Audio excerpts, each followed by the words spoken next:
Hi everyone, welcome to ROSHNI's Food and Life. എന്തൊക്കെയാണ് എല്ലാവർക്കും വിശേഷങ്ങളൊക്കെ സുഖമായിട്ടിരിക്കുന്നു എല്ലാവരും. അപ്പോൾ ഇവിടെയും നിങ്ങൾ സുഖമായിട്ടിരിക്കുന്നു, കുഴപ്പമൊന്നുമില്ല, ഹാപ്പിയാണ്. അപ്പം ഞാനിന്ന് വന്നിരിക്കുന്നത് ഒരു പനീർ മസാല റെസിപ്പി ആയിട്ടാണ്. അപ്പം കുറച്ച് വ്യത്യാസങ്ങളൊക്കെ വരുത്തുന്നത് വെച്ച് കഴിഞ്ഞാൽ ഒരു പനീർ മസാലയാണ്. അപ്പം എല്ലാവരും ബട്ടർ മസാലയ്ക്ക് കൂടുതൽ കഴിച്ചിരിക്കുന്നത്. അപ്പം ഒരു വെറൈറ്റി സ്റ്റൈലിലായിക്കോട്ടെ എന്ന് കരുതിയാണ് ഒരു പനീർ മസാല എൻ്റെതായ രീതിയിൽ കുറച്ച് മാറ്റങ്ങളൊക്കെ വരുത്തി ഞാൻ ചെയ്യുന്നുണ്ട്. അപ്പം പനീർ എല്ലാവർക്കും എളുപ്പമുള്ളൊരു കറിയാണെന്ന് തോന്നുന്നല്ലേ ഉണ്ടാക്കാനായിട്ട്. അപ്പം ഒരുപാട് പ്രയാസമൊന്നും ഇല്ലാതെ തന്നെ നമുക്ക് ഉണ്ടാക്കിയെടുക്കാൻ പറ്റുന്ന ഒരു മസാലയാണ്. അപ്പം എല്ലാത്തിൻ്റെയും കൂടെയും കഴിക്കാൻ പറ്റുന്ന നല്ലൊരു ഗ്രേവിയാണിത്. അപ്പോൾ ഒട്ടും വൈകണ്ട, എങ്ങനെയാണ് നമ്മുടെ പനീർ മസാല ഉണ്ടാക്കുന്നത് നോക്കാം.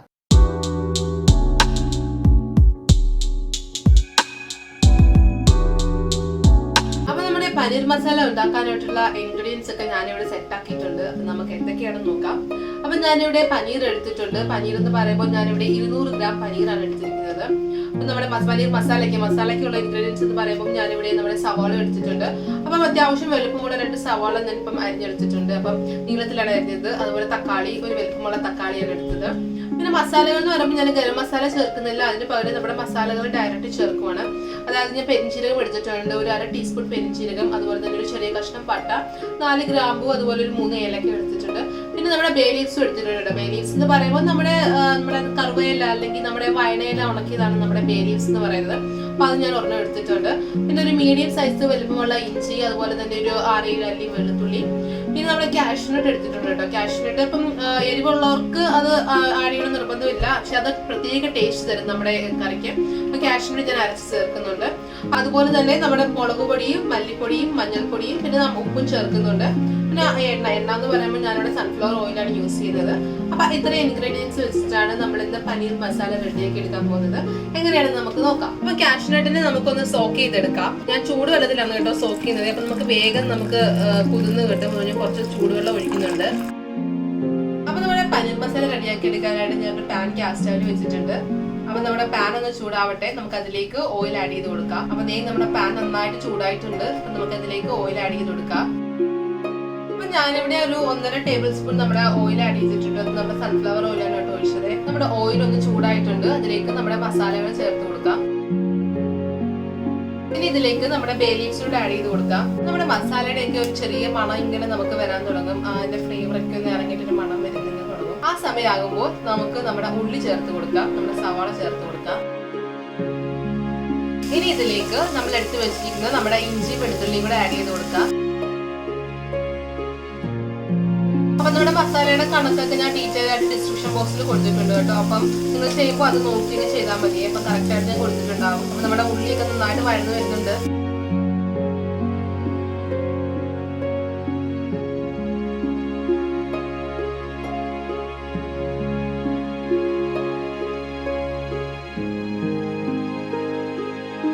അപ്പൊ നമ്മുടെ ഉള്ളി ഒന്ന് ട്രാൻസ്പെറന്റ് കളർ ആയിട്ടുണ്ട്. അപ്പൊ ഈ സമയമാകുമ്പോൾ നമുക്ക് നമ്മുടെ തക്കാളി ചേർത്ത് കൊടുക്കാം. അപ്പൊ ഞാനിവിടെ ഒരു വലിയ തക്കാളി ചേർക്കുന്നുണ്ട്. അപ്പൊ നമുക്ക് നമ്മുടെ സവാളയും നമ്മുടെ തക്കാളിയും എല്ലാം നന്നായിട്ടൊന്ന് കുക്കായി വരണം. അപ്പൊ നമ്മൾ അടച്ചു വെച്ച് വേവിച്ചാൽ മതി കേട്ടോ. അപ്പൊ അത്ര നേരം നമ്മൾ ഇളക്കിക്കൊണ്ടിരിക്കേണ്ട ആവശ്യമില്ല. അപ്പൊ ഒരു ചെറിയ തീയിലിട്ട് ഒന്ന് അടച്ചു വെച്ച് ഒന്ന് കുക്ക് ചെയ്തെടുക്കാം. നമുക്ക് ഒന്ന് അടച്ചു വെച്ച് കുക്ക് ചെയ്യാം. അപ്പൊ ഇനി നമുക്ക് ചെയ്യാനുള്ളത് നമ്മുടെ ഈ മസാലകളെല്ലാം കൂടെ ഒന്ന് അരച്ചെടുക്കണം. നമ്മുടെ തക്കാളിയും ഉള്ളിയും അതുപോലെ തന്നെ നമ്മൾ ആഡ് ചെയ്തിട്ടുള്ള മസാലകളും എല്ലാം കൂടെ ഒന്ന് അരച്ച് പേസ്റ്റ് ആക്കി എടുക്കണം.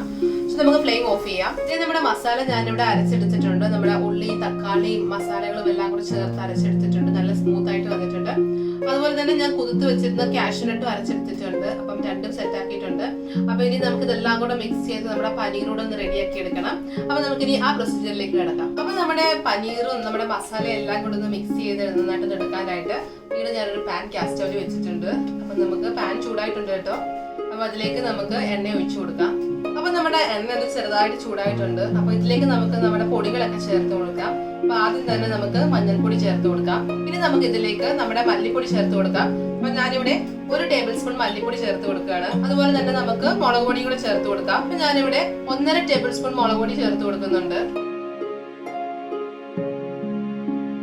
നമ്മുടെ പൊടികളുടെ പച്ചമണം ഒക്കെ ഒന്ന് മാറിയിട്ടുണ്ട്. ഇനി നമ്മൾ അരച്ചു വെച്ചിരിക്കുന്ന നമ്മുടെ ടൊമാറ്റോ, നമ്മുടെ സവാളയുടെ പേസ്റ്റ് ഇതിലേക്ക് ആഡ് ചെയ്ത് കൊടുക്കാം.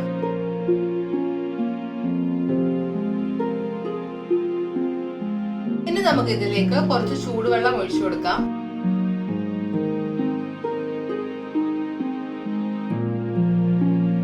നമ്മുടെ അത്യാവശ്യത്തിനനുസരിച്ചുള്ള വെള്ളം ഒഴിക്കുക. കാരണം നമ്മൾ പനീറിനകത്തിട്ടൊന്ന് കുക്ക് ചെയ്തെടുക്കണം നമുക്ക്.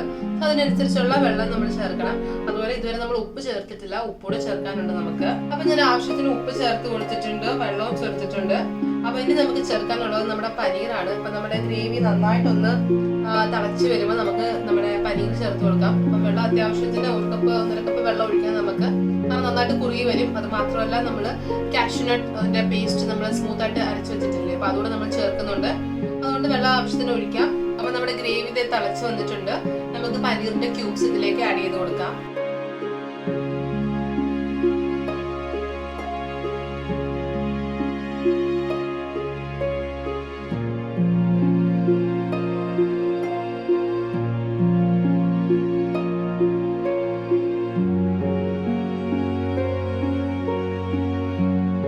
ഗ്രേവി ഒക്കെ നന്നായിട്ട് കുറുകി വന്നിട്ടുണ്ട്. അപ്പൊ നിങ്ങളുടെ പരുവത്തിനനുസരിച്ചുള്ള ഗ്രേവിയുടെ കട്ടിയാക്കി എടുത്തോളാം കേട്ടോ. അപ്പൊ ഞാൻ ഇത്രയും കട്ടിയാക്കി എടുത്തിട്ടുണ്ട്. ഇനി നമുക്ക് ഇതിലേക്ക് നമ്മൾ അരച്ചു വെച്ചിരിക്കുന്നത് നമ്മുടെ കാഷ്യൂന്റെ പേസ്റ്റ് ചേർത്ത് കൊടുക്കാം.